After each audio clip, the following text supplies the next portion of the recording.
Salut à tous, bienvenue dans cette nouvelle vidéo. Dans cette vidéo, nous allons continuer avec notre formation sur les structures de données. Dans la vidéo précédente, nous avons travaillé sur la file d'attente. Dans cette vidéo, nous allons travailler sur la liste chaînée simple.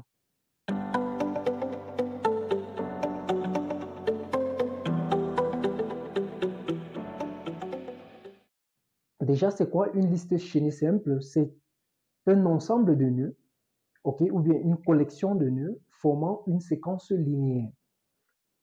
Nous avons travaillé par exemple sur la stack, ou la pile. Nous avons implémenté la pile en utilisant les listes ou les tableaux dynamiques. Le problème avec les listes, c'est que vous pouvez avoir une liste en mémoire qui est plus longue que le nombre d'éléments qui se trouvent dans la liste. Un autre problème, c'est que le temps, ou bien limite amortie nécessaire pour accéder à un élément n'est pas toujours garanti. Un autre problème, c'est que l'insertion ou la suppression d'un élément dans une liste dynamique est coûteux. Donc, dans les systèmes qui vont fonctionner par exemple en temps réel, on ne doit pas généralement utiliser les listes dynamiques. On va plutôt utiliser des listes chaînées. Et nous allons voir comment cela fonctionne. Déjà, quand vous définissez une liste, par exemple en Python, vous n'avez pas tout le contrôle sur chaque objet dans la liste.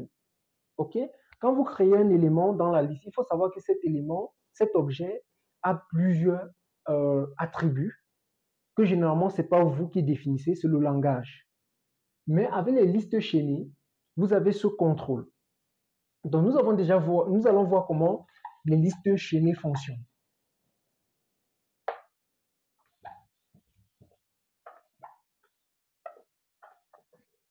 Donc, comme je disais tantôt, une liste chaînée, c'est une collection de nœuds formant une séquence linéaire. Chaque nœud contient deux références. Une référence d'un élément de la séquence et une autre référence pointant vers le nœud suivant. Donc, ici, on va avoir quelque chose.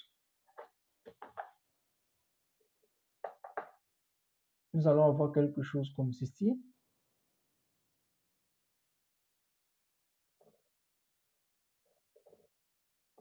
Voici ce qu'on appelle un nœud. Ici, ça pointe vers le nœud suivant. Et là, donc, on a une référence vers le nœud suivant. Et on a une référence d'un élément de la séquence.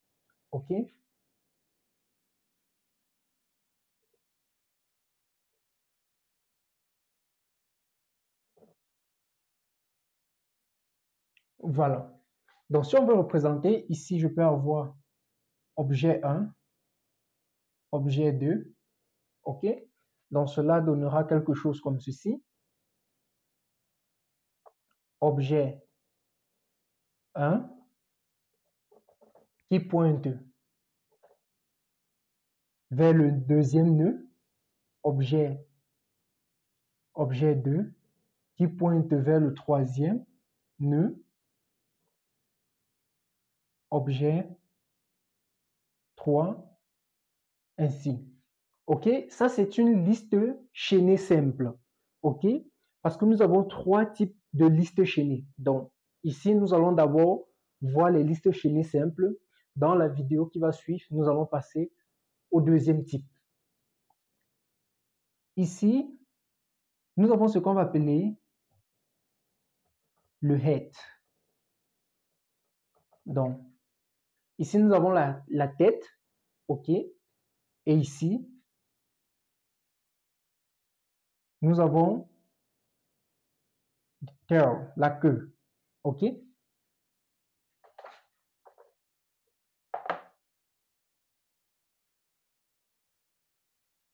Donc, la queue, elle pointe vers un élément nul. OK? Elle pointe vers un élément nul. D'accord? Donc, vous allez remarquer que chaque objet, chaque nœud a deux propriétés. Un objet et le pointeur vers le nœud suivant. OK? C'est la définition des listes chaînées simples. Donc, chaque nœud a un objet et un pointeur vers le nœud suivant. Maintenant, quand on va faire en pratique tout à l'heure, vous allez voir que nous allons nous-mêmes définir une classe qui nous permet de créer un nœud. Et nous allons donner les propriétés, nos propres propriétés. Nous allons définir juste deux propriétés. Ça veut dire que quand on crée un nœud en mémoire, OK, quand on crée un nœud en mémoire, il y a juste deux propriétés qui seront affectées à ce nœud. Donc, dans la pratique, vous allez voir comment on pointe en mémoire. Donc, on peut créer des attributs en mémoire à un objet. OK? Donc, nous allons voir ça en pratique tout à l'heure. Donc, comme vous avez déjà compris ça, comment on peut écrire? Écrivons par exemple, si je mets algorithme, admettons que nous voulons par exemple ajouter quelque chose à un nœud, ajouter un nœud, pardon, à une collection des nœuds, donc à la liste chaînée. Donc je vais dire algo, je vais dire at, on va appeler ça at head. OK? Ça veut dire quand j'ajoute un nouveau nœud, lui devient la tête. OK?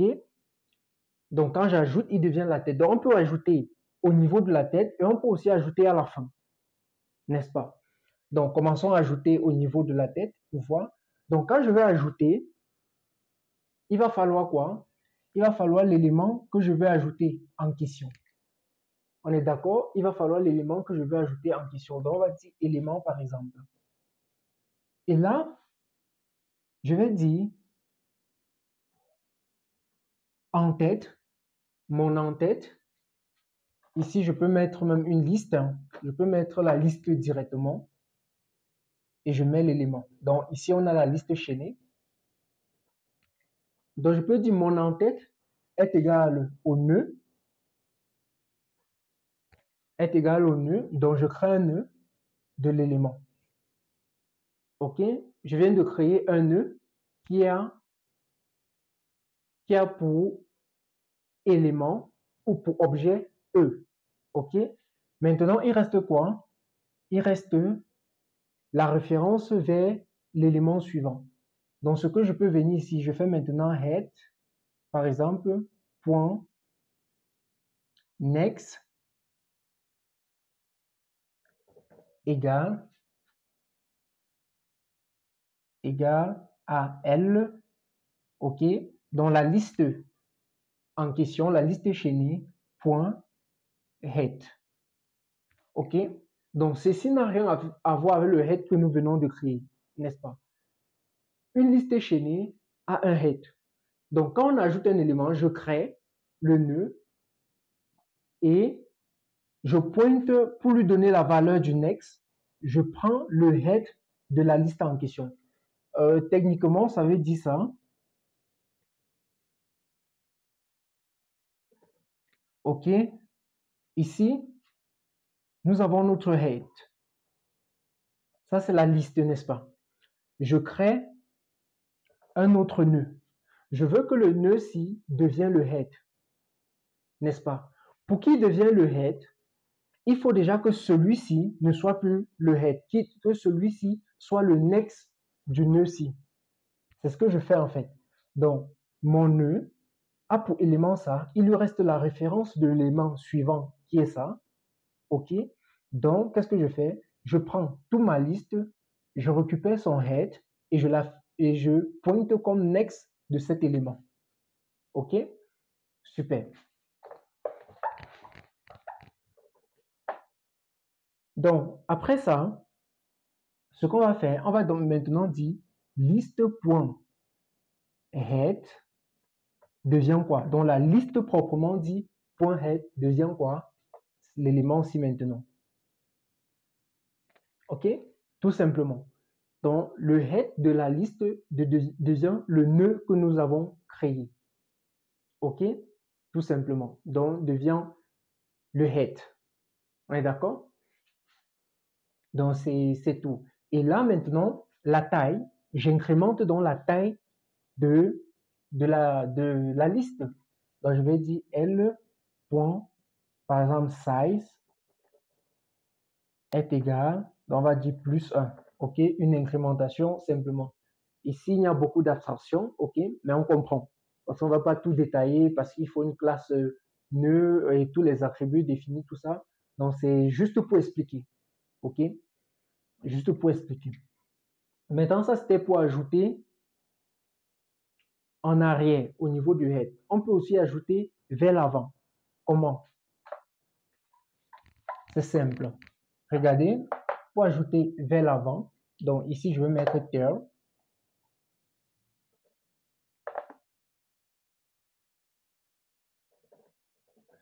OK? Donc, pour ajouter, pour que ça devienne la queue. Je vais dire, je peux toujours laisser, je peux mettre tail ici, pour que je vais mettre tail, n'est-ce pas? Là, il me faut, j'ai déjà l'objet du nœud, il me faut la référence suivante. Si ce nœud va devenir la queue, la référence suivante, c'est quoi? None, n'est-ce pas? C'est nul. Donc, on va dire tail.next est égal à none. OK? Est égal à none. Quand on a fait ceci, il faut maintenant que le tail de la liste chaînée pointe désormais sur ceci plutôt. OK? Donc là, on va dire liste.tail.next. Comme ça pointait sur null, sur none dans la liste en question, cette fois-ci, on va faire que ça pointe sur quoi? Sur tail. Et là, on va encore incrémenter. OK? On va dire L.size, la taille, plus égal à 1. OK? Tout simplement. Vous voyez un peu. Et on peut aussi retirer le dernier élément, OK, de la liste chaînée. Comment on le fait?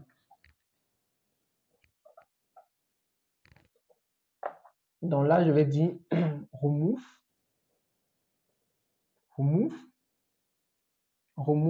head.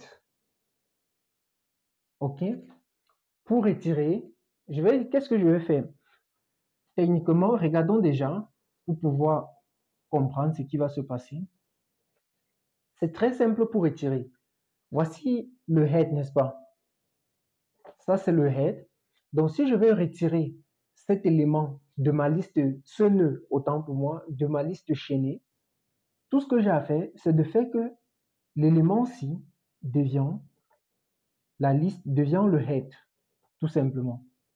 OK? Que celui-ci devient le head. On est d'accord? Voilà. Donc, c'est un peu ça. Donc, on va venir ici. On a notre liste. OK? Voilà la liste chaînée. Ce que je vais dire, je vais venir ici et je vais dire head à retirer, qu'on va retirer bien sûr, est égal à L.head, tout simplement. Voilà le head de notre liste, n'est-ce pas? De notre liste chaînée. Maintenant, ce que je vais dire L.head,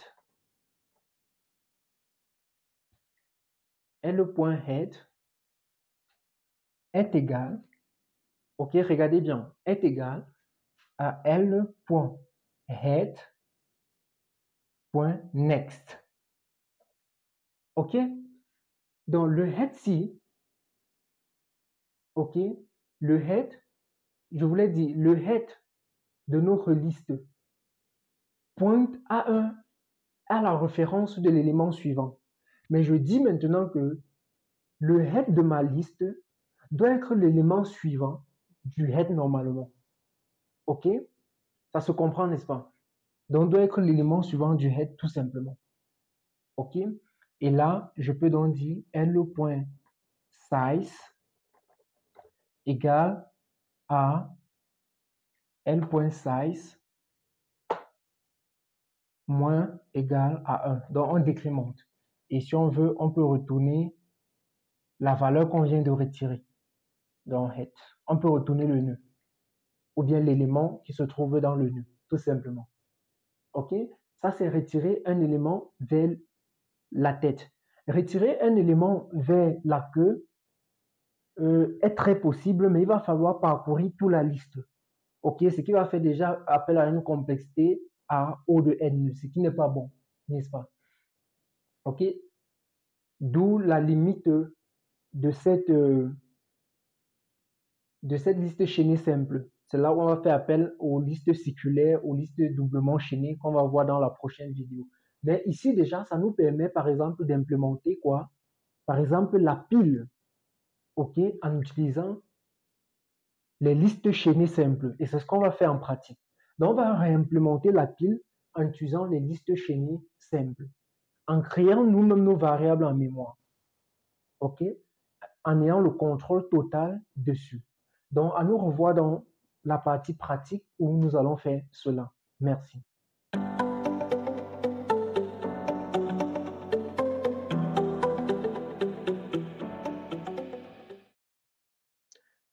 Bienvenue dans la partie pratique. Ici, nous allons implémenter la structure de données pile en utilisant la liste chaînée simple. OK?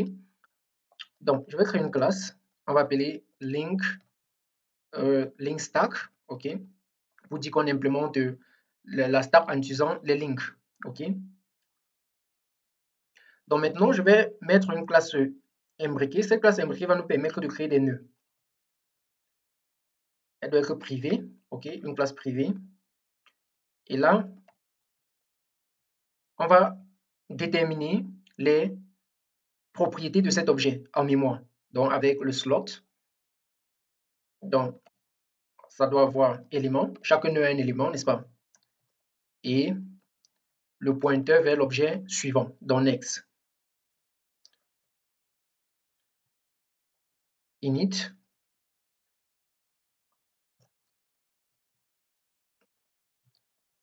Élément, next.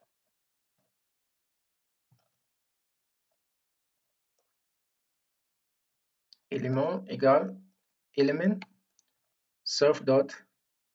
Donc, underscore, c'est pour dire que c'est privé, n'est-ce pas? Next égale next. Voilà. Après ça, on rentre dans notre classe ici. On met le constructeur de notre classe maintenant, init surf dot underscore head. Ok, l'entête au début doit être égal à quoi? None. La taille aussi, surf size, on va appeler ça size, ok, égal none. On va définir, on va réimplémenter la fonction len. On doit faire une surcharge, ok, pour pouvoir redéfinir. Donc la fonction len ici va généralement retourner quoi? Surf dot size. On est d'accord? Juste la taille. Donc quand on va appliquer len sur la start, il faut que ça nous rapporte juste la taille tout simplement. Ok? Vu qu'on n'utilise pas de liste. C'est pour ça qu'on réimplémente. Is empty.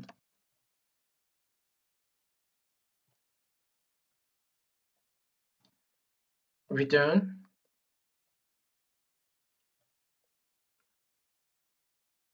surf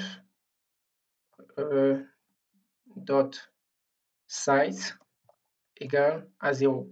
Donc, pour savoir si c'est vide, il faut juste comparer la taille à 0. Si la taille est égale à 0, ça veut dire que c'est vide. Au cas concret, c'est pas vide. Maintenant, ajoutons un élément, push. Ok, on a besoin du nœud à question, donc créons un nœud. Donc, quand on ajoute, c'est donc quoi? l'entête, n'est-ce pas? Le head, la tête. OK? Donc là, on doit créer quoi? Un nœud, n'est-ce pas? Le nœud doit prendre quoi? L'élément, OK, et pointer vers l'ancien head, n'est-ce pas? Ça, c'est le nouveau head qu'on crée. Donc l'élément next, c'est quoi? C'est surf.head. OK, qui est l'ancien. Donc ici, au départ, c'est none. Donc le premier élément, le premier nœud que nous allons créer va pointer sur none. Et c'est ce qu'on a vu en théorie, n'est-ce pas? Ensuite, quand j'ai fait comme ça, j'incrémente donc quoi? La taille. Surf.size plus égal à 1. Super. Maintenant, l'élément de dessus, l'élément top, je vérifie déjà que ce n'est pas vide. Surf, if not, surf.is empty. Return surf head.element, n'est-ce pas? Donc, on sait que chaque objet a deux propriétés, l'élément et le pointeur vers l'élément, vers le nœud suivant, n'est-ce pas? C'est pour ça que je dis head.element. Au cas concret, on va retourner return none. OK? Maintenant, pour faire le pop, donc, on va toujours d'abord vérifier if not surf.isEmpty. Voilà, là, l'objet qu'on va retirer, c'est égal à surf head.element. OK, quand on va lui retirer cela, le nouveau head doit devenir quoi? Doit devenir l'élément, le pointeur, le next de cet élément. OK, donc on va dire nouveau head est égal à surf head.next, n'est-ce pas? Parce qu'on sait que chaque élément, chaque objet a deux propriétés, l'élément et le pointeur vers l'élément suivant, n'est-ce pas? OK, voilà. Et là, on décrémente la taille. Donc, on va dire surf.size moins égal 1. Au cas concret, bon, après ça, on retourne l'objet. Donc, return object. Au cas concret, on return none, n'est-ce pas? OK, donc nous venons d'implémenter. OK, c'est pas du tout compliqué, n'est-ce pas? Pas du tout. Vraiment simple. Donc, on va tester. Donc là, je vais dire link stack égale, on va dire link, la classe en question. On va essayer d'introduire des objets, des nœuds. On va créer des nœuds. Donc, je vais dire link dot push. Et là, je vais mettre par exemple 1. Je vais pusher peut-être 3 éléments. Oh, pardon.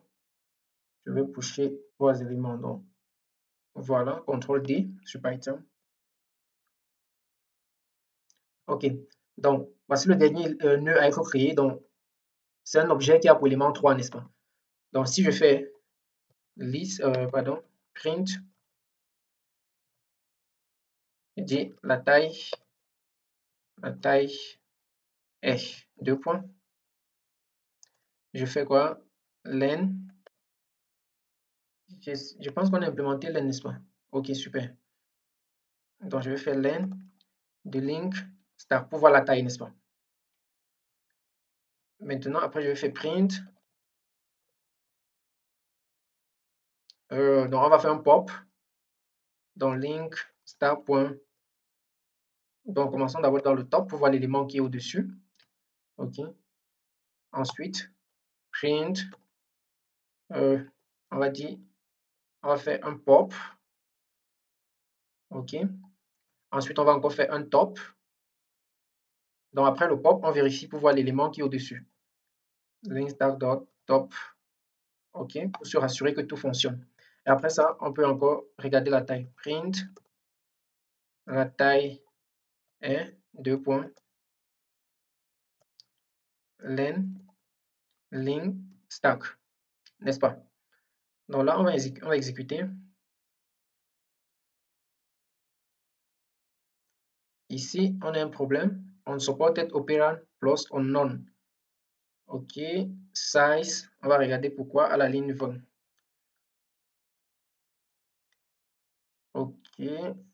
OK, ici j'ai mis non au lieu de 0. OK, au départ c'est à 0, n'est-ce pas?